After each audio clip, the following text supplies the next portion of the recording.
अपने हृदय में प्रभु भगवान का लघुनाथ जी का पावन स्वरूप का दर्शन करते हुए समर्पित की भावना में जय घोष बोलेंगे। बोले श्री नगरी निवासी भगवान की जय। बोले हरिहर सरकार की जय।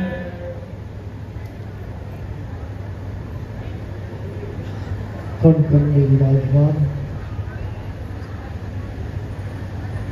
त्रिलोकीनाथ महाप्रभु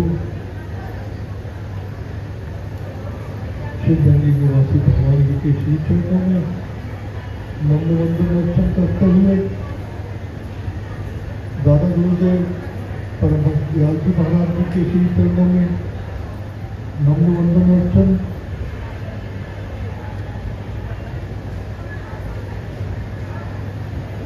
परम श्रद्धेय परम आदरणीय पूज्यपाद श्री स्वामी ब्रह्मानंद जी महाराज जी के श्री चरणों में नम्रवंदन अर्चन। मंत्रासीन परम श्रद्धेय दरबार के विद्वान महापुरुष स्वामी अभयजीवन जी महाराज जी के चरणों में नम्रवंदन अर्चन। अखिल प्रेमानंद जी स्वामी जी एवं मेरे समक्ष विराजमान हरिहर सरकार की पावन भूमि पर, क्योंकि हर में हरि का स्वरूप का दर्शन ही हरिहर की ध्वनि है, इसलिए आप सभी को भी नम्र वंदन अर्पित करता हूं।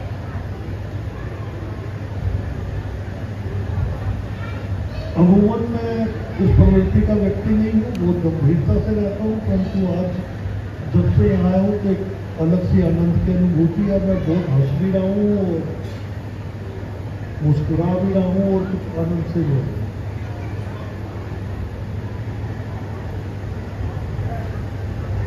थोड़ी सी प्रवृत्ति रहती है सीधी सीधी बात करने की, ज्यादा लपेट कर उसको बहुत मीठा मीठा मिष्ठान बनाकर नहीं बोलता, पर मेरा भाव कटुता का नहीं होता। इसलिए अगर कोई बात मेरे मुख से ऐसी निकल जाए और आपको उस पर आप उसके भाव पर जाइएगा, उसके, क्योंकि मेरे मन में ये रहता है कि मेरे मन में जो आता है मैं बोल दूँ।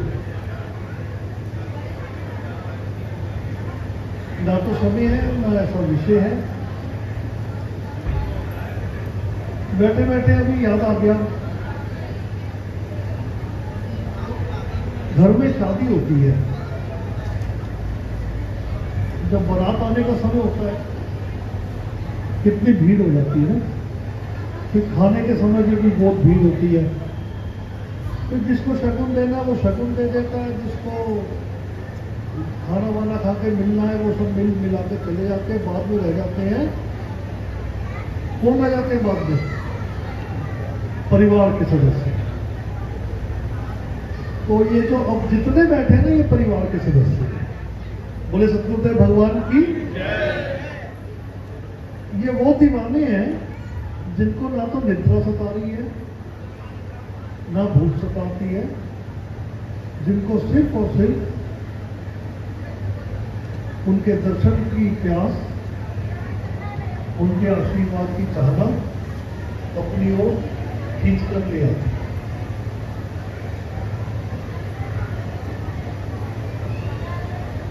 बहुत देर से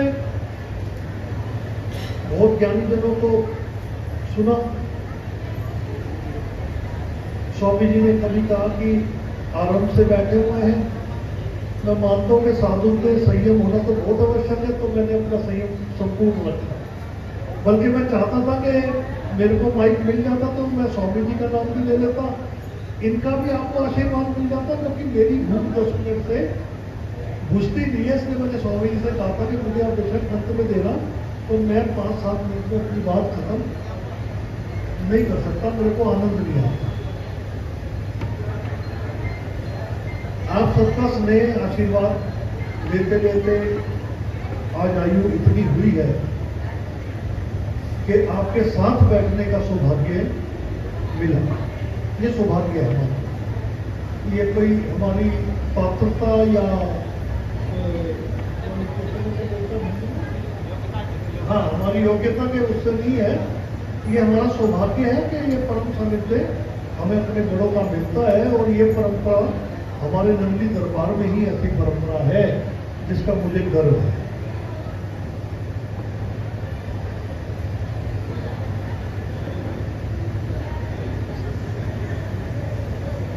क्या है तुम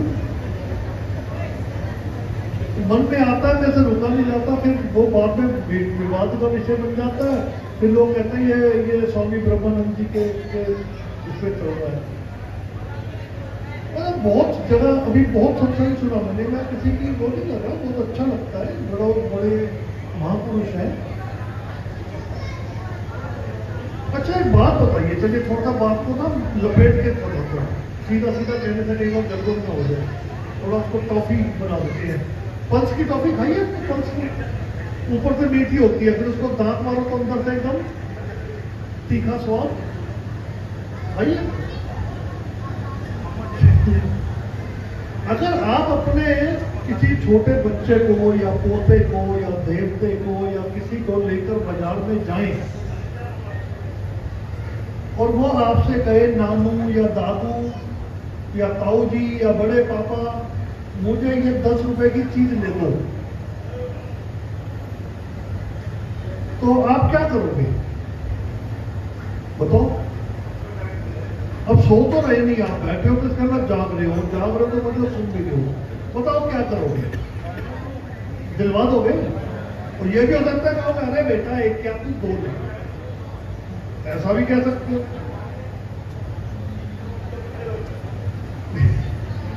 जब मैं श्री गुरु महाराज जी की तपस्थली पर बैठकर इस प्रकार की वार्ता सुनता हूँ कि उसके बेटा नहीं होता था तो बेटा हो गया, उसका काम नहीं चलता था काम चल गया, उसका ये हो गया, कहाँ बैठे हम?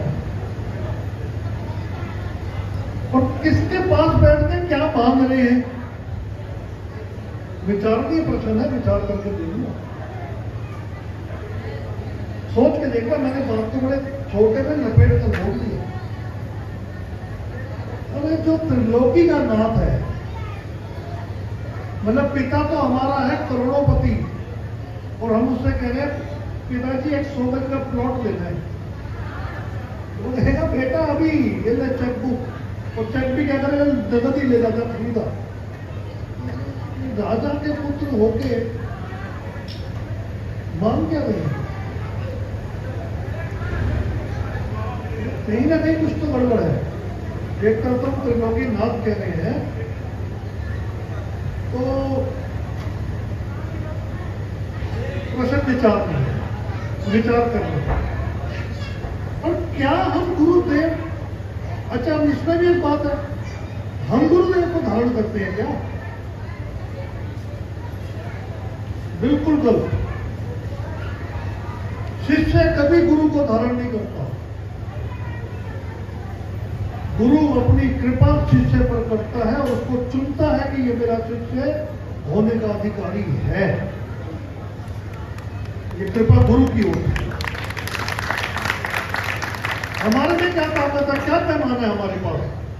किस पैमाने को लेकर हम जाएंगे कि इस कसौटी पे कसेंगे तो ये गुरु हमारा गुरु है। फिर सोचना, फिर विचार।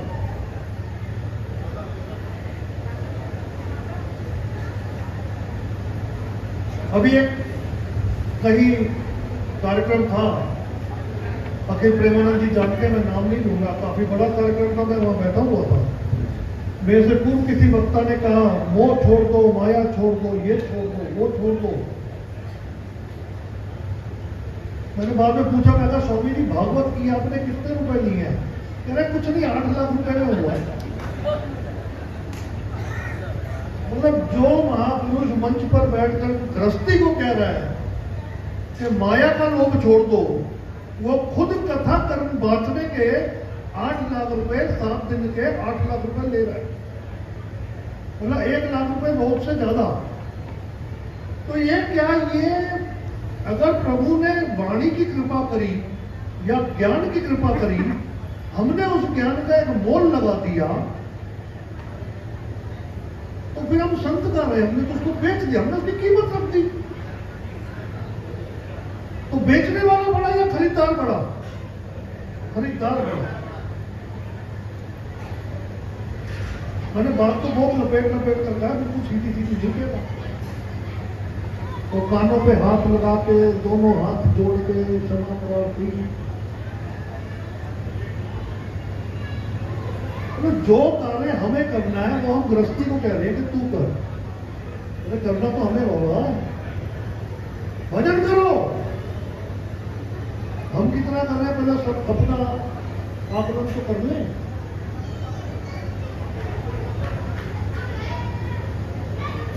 मेरा तो सत्संग उल्टा है भैया।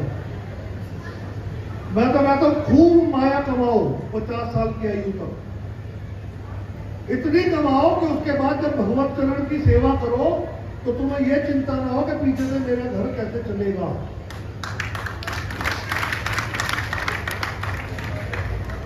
ये गुरु दरबारों के सारे आयोजन आप लोगों की सेवा से ही तो होते हैं। अरे आप सभी वैरागी हो जाओगे तो फिर आयोजन भी कैसे होंगे। आज मंच पर बैठ के मेरे जैसा माधवानंद 50 साल की आयु का अपने बड़ों के सामने ज्ञान घेर देगा, क्योंकि आज ये मंच उपलब्ध है। 1919 के बाद 1954, 35 साल।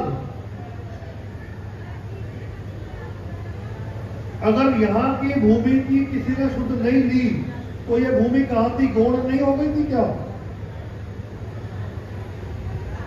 आज हम यहाँ बैठ के हर चीज के अधिकारी बनने के तो तैयार हैं। मेरे जैसा नारायण भी आगे कहेगा, स्वामी जी मुझे भी यहाँ की समिति में कुछ बना दो, पद दे दो। क्या मजा।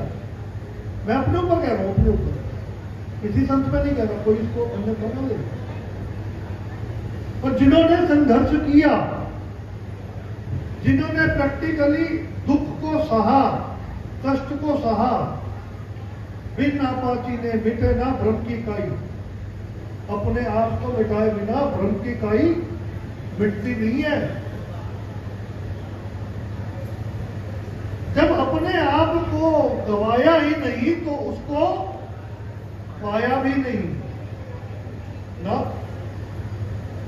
और एक चीज आपसे और कहूं प्रेमियों, बात मैं भी बहुत पूछ सकता हूं, ये मतलब स्वामी जी ने भी मुझे बहुत शिक्षा देते हैं, मैं इनसे जाके बहुत सीखता हूं। पर मेरा यह निजी तौर पर मानना है कि धर्म जीवन को सरल बनाने का मार्ग है। पहले से ही बहुत उलझने हैं, पहले से बहुत मुश्किलें आपके जीवन में। आप एक सहारा ढूंढते हो, जैसे डूबते को तिनके का सहारा, आप वो तिनका ढूंढते हो और आपको नहीं मालूम होता कि यही तिनका वो जहाज है जिस पर चढ़कर आपने इस भव सागर को पार कर लेना है। तो धर्म चीजों को कॉम्प्लेक्स बनाने का, धर्म चीजों को कठिन बनाने का मार्ग नहीं है। मैं आपको वेद वेदांतों की, शास्त्र की बात अभी बताकर 10-5 संस्कृत के श्लोक बोल दूं, उससे आपके जीवन में कोई परिवर्तन नहीं होने वाला। मेरी बात याद रख लेना। आप ही लोग हाँ स्वामी कहते ज्ञान लोक था,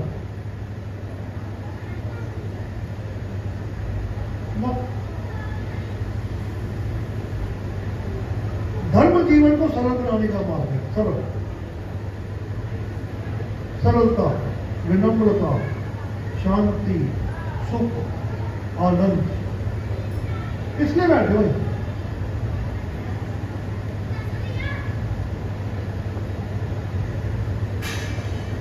आनंद को खोजते हुए तो आए थे, आनंद मिला इसलिए बैठे हो। और हम क्या करते हैं कि आप भक्त लोग जो घर, आप भी तपस्या कर रहे हो, ये घर के सुख साधन छोड़कर यहां दरी पर बैठे हो। रात को सोने का भी आपको कोई पता नहीं है कि कहां पर सोने का सिस्टम बनेगा, फिर भी बैठे हो, तो आप लोग भी ये तपस्या कर रहे हो।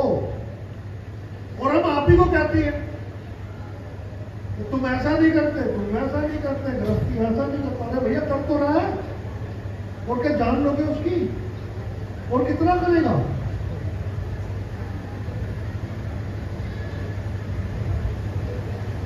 माँ बाप बच्चे की जिम्मेदारी उस दिन छोड़ते हैं जिस दिन उनको ये महसूस हो जाता है कि अब बच्चा समझदार हो गया है। जब तक उनको ये लगता है कि अभी बालक अबोध है, उसकी हर जरूरत का ध्यान माता और पिता ही, तो हमें जरूरत क्या समझदार बनने की। भैया हम अबोध बालक ठीक है ना,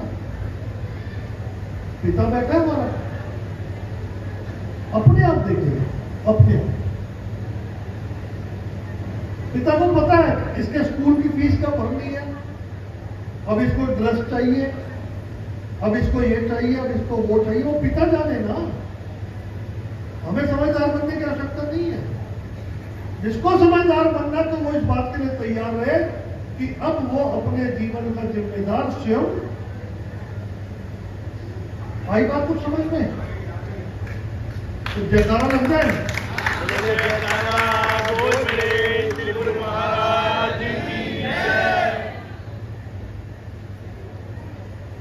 जीवन को सरल बनाने का मार्ग है धर्म, अपने आप को साधने का मार्ग है धर्म। श्रद्धावान लभ्यते ज्ञानम तत्परा संयमे इंद्रिया। क्लॉज लगा दिया भगवान ने भी, एक उसमें नुक्ता लगा दिया। श्रद्धावान को ज्ञान मिलेगा, परंतु इंद्रियों पे संयम होना आवश्यक है। लगा दिया ना, बीच में एक शर्त रख दी।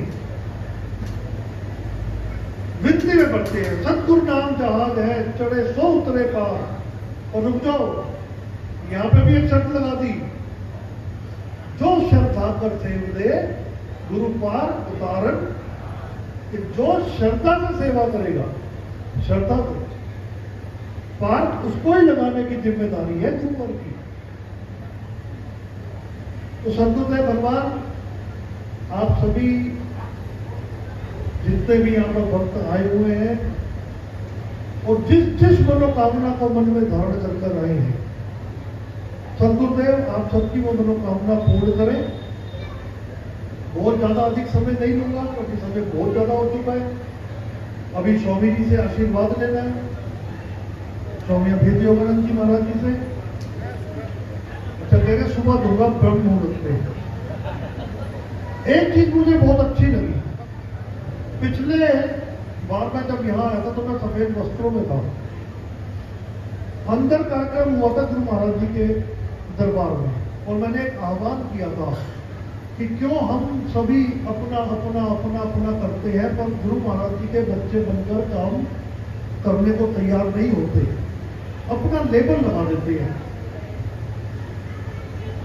तो इन्होंने अभी कहा अखिल प्रेमानंद जी ने कि गौशाला बनी, उसका नाम हमने परमहंस गौशाला रखा। तो अब एक रिवाज हो गया है कि सभी लोग अपने अपने रहबर के नाम पे, गुरु महाराज जी का वो बोर्ड होता जा रहा है और अपने अपने रहबर के नाम पे सब करते हैं। तो अखिल प्रेमानंद जी इस दास ने भी प्रथम प्रयास किया। भारतवर्ष में पहली बार 3 दिन की स्वरूप लीला संगीत में महाराज जी के जीवन चरित्र की लीला का पाठ किया, और उसमें कहीं पर भी मैंने अपनी संस्था का या मिशन का या कहीं कोई लोगो नाम नहीं दिया, सिर्फ और सिर्फ श्री गुरु महाराज जी का उसमें हमने दिया था। तो ये तो युवा वर्ग एक आ रहा है जो इस प्रति जागृत हो रहा है, ऐसे महापुरुषों का आशीर्वाद मिले और इस प्रकार की प्रवृत्ति इस दरबार में बढ़ती जाए। मेरे को याद है मैंने पिछले वर्ष भी यहाँ पे कहा था कि ना केवल भारतवर्ष अपितु संपूर्ण विश्व में इस काल में किसी संत के अगर सबसे ज्यादा नाम लेवा शिष्य हैं तो वो सिर्फ और सिर्फ श्री स्वामी स्वरूपानंद जी महाराज जी के। आपने बहुत दिनों की बात सुनी होगी, मैं यूएसए में भी कनाडा में भी गुरु महाराज जी का सत्संग करने का अवसर मिला और अभी भी वहां के प्रेमी बार बार बुलाते हैं और वहां पर भी जब हम घर में जाकर गुरु महाराज जी के सुंदर पावन स्वरूप को तरीके से वस्त्र पहने हुए और आरती पूजा होते देखते हैं तो मन में गर्व होता है, गर्व होता है कि हम ऐसे परमपिता परमात्मा के बच्चे हैं, शिष्य।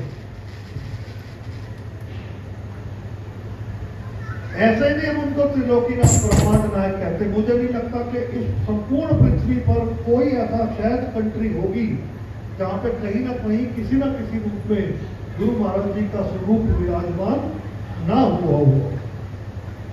तो गुरु महाराज जी आप सबकी मनोकामना पूर्ण करें, आप जो भी मनोकामना लेकर आए हैं। श्रद्धा और विश्वास का बेड़ा पार होता है। श्रद्धा और विश्वास आप लोगों में अनन्य भक्ति के स्वरूप में विद्यमान है। अगर ऐसा ना होता तो रात के 2 बजे आप इतने ताजगी से ना बैठे हो और इतनी उत्सुकता से ना सुन रहे हो। तो ये आपका श्रद्धा है, आपका विश्वास है। सदगुरुदेव भगवान सभी की मनोकामना पूर्ण करे। मैंने किसी भी व्यक्ति विशेष, संस्था विशेष के प्रति ऐसा कुछ भी शब्द मतलब प्रयोग नहीं किया। मेरे मन के उद्गार थे, ये मेरे मन के भाव थे, इसमें कोई मतलब ऐसा विषय नहीं है। फिर भी अगर किसी को मेरे किसी वाणी से या शब्द से आघात लगता हो तो मैं बिल्कुल करबद्ध प्रार्थना, दंडवत प्रणाम करके मैं क्षमा प्रार्थी हूँ। परंतु क्या है कि गुरु महाराज जी के बच्चे हैं और सत्य बोलना सिखाया गया है, इसलिए सत्य थोड़ा सा मतलब कटु तो होता है, परंतु सत्य का कोई साइज नहीं होता था, उसका कोई वो ना बड़ा होता है ना छोटा होता है, वो सत्य होता है। और झूठ का कोई पैमाइश नहीं होती, वो उसके पैर कहीं तक पहुंच सकते हैं। मेरे बहुत ही प्रिय भाई प्रमोद जी भजन सुनाने के लिए हमारे बीच में विराजमान है। मेरी बहुत इच्छा है मैं उनका भजन सुनूंगा। ऐसा नहीं है कि अपनी वाणी को विराम देके मैं जाके लेट जाऊंगा, बिल्कुल बैठा हूँ। जब तक यहाँ आखिरी भक्त भी बैठा तब तक मैं यहाँ बैठा हूँ और आप सबके साथ संपूर्ण रात्रि आप जागरण करेंगे, प्रमोद जी से भजन सुनेंगे जब तक ये सुनाएंगे। इसी के साथ अपनी वाणी को विराम देता हूँ। प्रमोद जी और उनके साथियों से निवेदन करता हूँ कि 5 मिनट और मेरा सहयोग कर दें तो बहुत बहुत धन्यवाद। ढोलक से और बाजा से तो मेरी इच्छा थी कि एक छोटा सा भजन सुना कर जाऊं। बोले सतगुरुदेव भगवान की। मेरी बात समझ में आई? तो कुछ नहीं, आनंद लो, मौज लो, गुरु की भक्ति करो, सेवा करो और उसका आशीर्वाद लो और बहुत बालक बनो, है ना। ये ज्ञान इकट्ठे करने के लिए हमारे बहुत महापुरुष है, तो करते नहीं, हम इनके पीछे लग के बोलेंगे। तो आइए भजन सुनाता हूँ आपको जो विश्वास के ऊपर ही है। प्रमोद जी, विश्वास जरूरी है। ये भजन अभी मैंने खतौली में सुनाया था और उसके बाद खतौली की जितनी संगत मेरे को मिलती है मंदिर साहब में, वो मेरे को जब जय सत्यानंद जी कहते हैं तो साथ में कहती है विश्वास जरूरी है। तो मुझे बहुत अच्छा लगता है कि मेरी बात जन जन तक पहुंच गई। साउंड वाले भैया बैठे हैं, थोड़ी इको डाल दो, हरिओम डाल दो, बहुत फ्लैट है बेटा। हरिओम डाल के बताओ, डर करके बताओ, हरिओम हरिओम तेज करके हरिओम हरिओम हरिओम बना नहीं पा रहे तो चलो